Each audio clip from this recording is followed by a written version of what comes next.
Oke, halo, assalamualaikum warahmatullahi wabarakatuh. Kembali lagi dengan saya Nani Febriati. Di sini saya akan sedikit menjelaskan tentang pentingnya pendampingan belajar anak di rumah oleh orang tua. Mendampingi anak selama periode belajar di rumah sangat penting dilakukan oleh orang tua. Selain dapat membantu anak dalam mengerjakan tugas-tugas mereka, dengan mendampingi anak belajar di rumah juga bisa mempererat tali ikatan antara anak dan orang tua. Oke, kita lanjut slide kedua saja ya. Di sini slide selanjutnya ada gambar pulau. Pulau ini tertulis pandemi COVID. Jadi hadirnya pandemi ini sangat mempengaruhi cara belajar anak-anak, sehingga mereka pun perlu mendapat dukungan dan pendampingan belajar dari orang tua, keluarga, guru, dan pihak sekolah untuk memastikan mereka dapat belajar dan tumbuh dengan baik. Oke, kita masuk pada slide selanjutnya, yaitu pola asuh terhadap anak. Pendampingan orang tua memang peran yang sangat penting dalam proses pendidikan anak yang dapat diwujudkan melalui cara-cara orang tua dalam mendidik anak. Pendampingan orang tua memang peran yang sangat penting dalam proses pendidikan anak yang dapat diwujudkan dalam suatu cara-cara orang tua mendidik anak. Cara-cara orang tua mendidik anak inilah yang sering disebut sebagai pola asuh. Setiap orang tua selalu berusaha untuk menggunakan cara-cara yang paling tepat untuk mendidik anak-anak mereka agar dapat memperoleh pilihan dalam menentukan pola asuh terbaik yang akan diaplikasikan. Maka hendaklah orang tua mempersiapkan diri dengan beragam pengetahuan untuk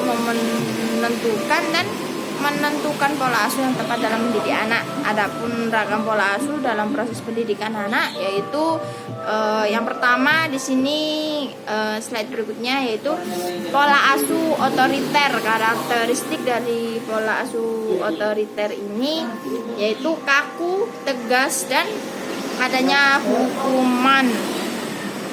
Jadi pola asuh otoriter ini cenderung tidak memikirkan apa yang terjadi di kemudian hari, lebih fokus pada masa kini untuk kemudahan orang tua dalam pengasuhan.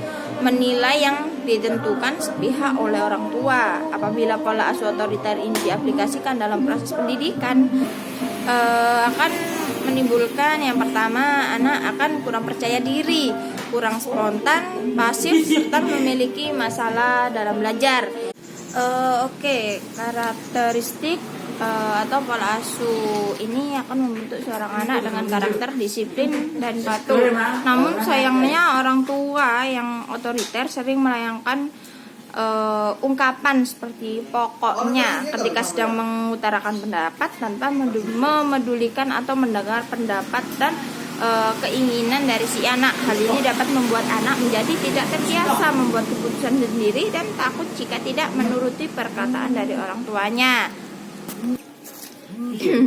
Oke, selain itu anak yang terbiasa dengan pola asuh otoriter ini seringkali sulit dalam pengungkapan pendapatnya, sehingga muncul masalah kecemasan yang dapat menyebabkan stres. Lalu dampak pola asuh otoriter terhadap perkembangan anak lainnya, yakni dapat membuat emosi anak meledak-ledak, hubungan interpersonal dengan orang lain dan kurang baik, dan cenderung menjadi pribadi yang otoriter di kemudian hari. Slide selanjutnya, pola asuh permisif. Jadi pola asuh permisif ini mempunyai karakteristik membajakan anak bebas mewujudkan apa yang anak mau dan tidak memberikan batasan pada anak. Pola asuh anak permisif ini berlawanan 180 derajat dari pola asuh yang pertama tadi, yaitu pola asuh otoriter. Pola ini dikenal dengan karakteristik membajakan atau babole yang dilakukan oleh orang tua. Anak yang tumbuh dengan pola asuh permisif ini memang tumbuh kreatif karena terbiasa bebas mengekspresikan dirinya. Namun dalam jangka panjang anak menjadi bingung karena tidak terbiasa dengan batasan yang ada. Hal tersebut dapat membuat anak menjadi sulit menyesuaikan diri dengan lingkungannya, bersifat egois, menuntut, cenderung memberontak, dan motivasi belajar yang dirasa kurang. Oke, yang selanjutnya slide ke berikutnya ini ada yang ketiga, pola asuh indulgen. Pola asuh indulgen ini memiliki karakteristik menelantarkan secara fisikis, anak dibiarkan berkembang sendiri, orang tua mementingkan kegiatannya sendiri. Pola asuh indulgen ini atau bisa disebut dengan pola asuh yang cuek, orang tua yang cuek pada anak. Pola asuh cuek atau abai sering terjadi pada orang tua yang terlalu sibuk atau memiliki masalah pribadi seperti masalah keuangan, cenderung narkoba, alkohol, ataupun judi. Pada tipe pola asuh anak ini, orang tua hanya mementingkan kebutuhan fisik dasar anak saja, seperti makan, tempat tinggal, dan pakaian. Sementara itu, kebutuhan secara psikologi dan emosional jarang terpenuhi karena orang tua menjadi tidak peduli dan jarang berinteraksi dengan anaknya. Pada pola asuh ini tidak jarang jika anak lebih banyak dididik oleh gawai atau televisi atau juga video game. Saat kecil mungkin anak belum sadar atas ketidakajuan orang tuanya, namun lambat laun anak menjadi sadar bahwa senya dirinya tidak penting dalam hidup orang tuanya, sehingga cenderung menjadi anak yang mandiri. Jadi hal ini tidak sepenuhnya baik karena anak yang tumbuh dengan pola asuh cuek cenderung menyebabkan anak bermasalah di kemudian hari.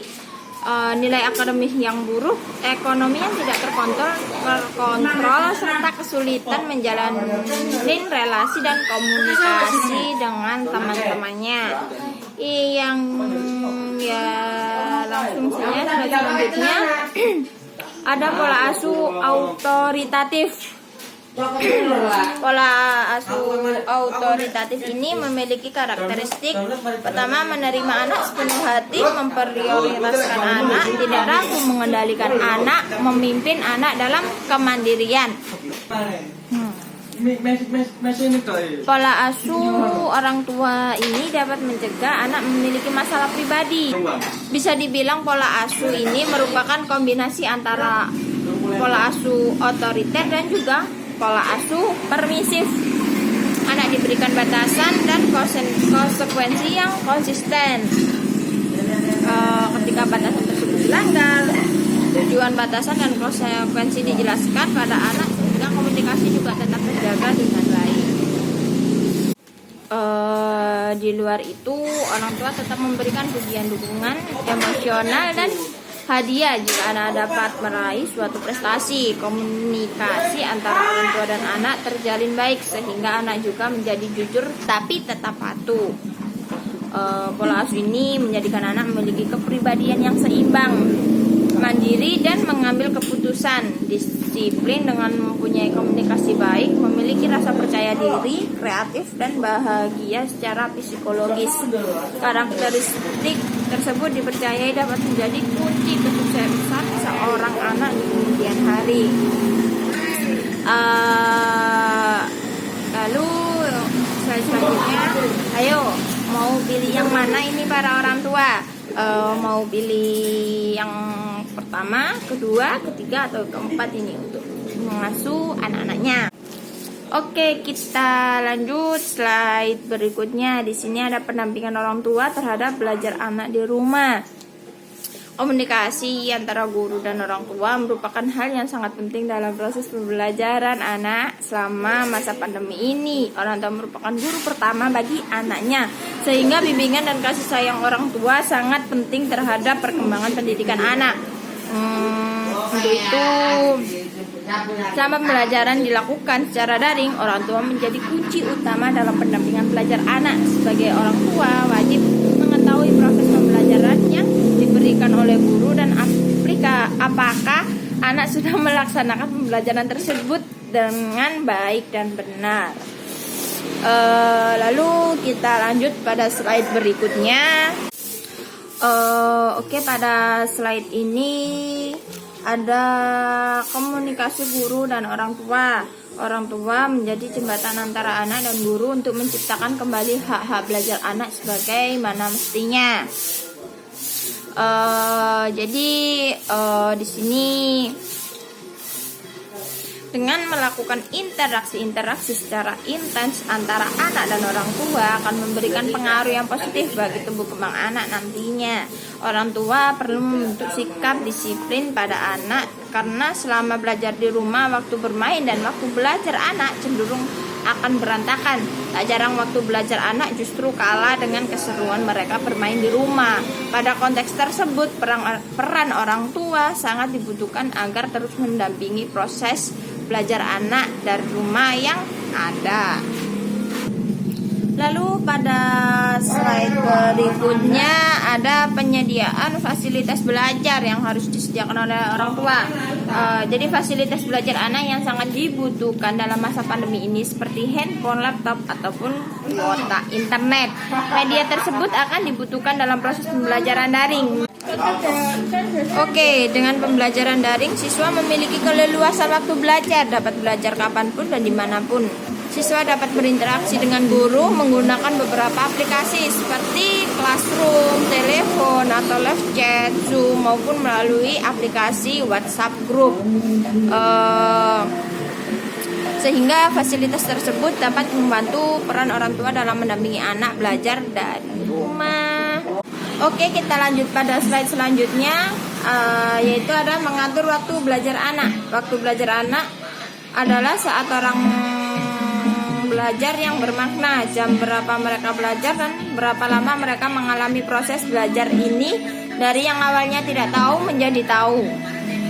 Oke, selain menyediakan fasilitas belajar daring yang baik, aspek kedua yaitu orang tua juga memiliki peran untuk mengatur waktu belajar yang efektif buat anak.